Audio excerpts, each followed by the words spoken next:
മലപ്പുറം ജില്ലയിലെ തെന്നല ഗ്രാമപഞ്ചായത്തിൽ MAM UP school കുണ്ടിൽപ്പറമ്പ് അറക്കലിൽ 2ാം class പഠിക്കുന്ന ഒരു മോൻ്റെ ബാക്കിൽ 18-ാം തീയതി രാവിലെ തിങ്കളാഴ്ച ഒരു കൂട്ടം നായകൾ ഓടുന്ന രംഗം നിങ്ങൾ കണ്ടിട്ടുണ്ടാവും. ആ കുട്ടി നമ്മൾ പരിചയപ്പെട്ടത്. കുട്ടി സേഫാണ്. നമ്മൾ സ്കൂളിൽ പോയി നോക്കാൻ. അപ്പോൾ മോന് പഠിക്കുന്നത് 2ാം ക്ലാസ്സിലാണ്. 2ാം ക്ലാസ്സിൽ ടീച്ചറെ നിങ്ങളൊക്കെ പരീക്ഷ ചെയ്തല്ലേ? കുറച്ച് സമയം കുട്ടികളോട് സംസാരിക്കുന്നത്. മോനാണെന്ന് ഇരിക്കുന്നത്. എന്താ മോന്റെ പേര്?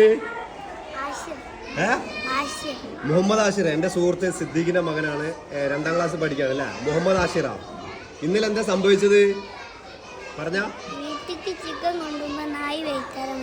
വീട്ടിലേക്ക് ആ പൊതിയിൽ ചിക്കൻ ആയിരുന്നു അല്ലേ?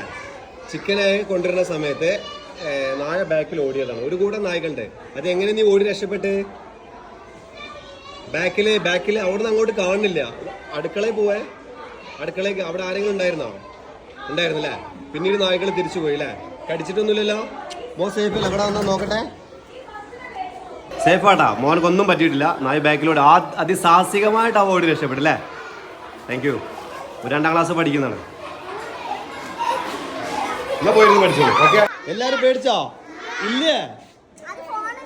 പേടിച്ചിട്ടില്ല? ആരും പേടിച്ചിട്ടില്ല? നായ്ക്കൾ വന്ന് എന്ത് ചെയ്യണം? ഓടി രക്ഷപ്പെടണം കേട്ടോ. ഇല്ലെന്നുണ്ടെങ്കിൽ എന്താ പറയാ, അടുത്തുള്ള വീട്ടിലേക്കോ നിലവിളിക്കട്ടോ. ഓക്കെ അല്ലേ? വീഡിയോ നിങ്ങളൊക്കെ കണ്ടോ? ഇഷ്ടപ്പെട്ട വീഡിയോ കണ്ട് പേടിച്ചിട്ടില്ലേ? കുറച്ച് ആൾക്കാർ പേടിച്ച്, കൂടുതൽ പേര് പേടിച്ചിട്ടില്ല. ഓക്കെ. അപ്പൊ നല്ല കുട്ടികളാവണം. അങ്ങനെ നായ ബാക്കിൽ ഓടുകയാണെന്നുണ്ടെങ്കിൽ ഓടി രക്ഷപ്പെടണം. അടുത്തുള്ള വീട്ടിലേക്ക് പോകണം. കല്ലെടുത്തെറിയണം. എന്തെങ്കിലും പ്രതികരിക്കണം കേട്ടോ. ഓക്കെ അല്ലേ? സെറ്റ് അല്ലേ? ബൈ. Thank you. മോനെ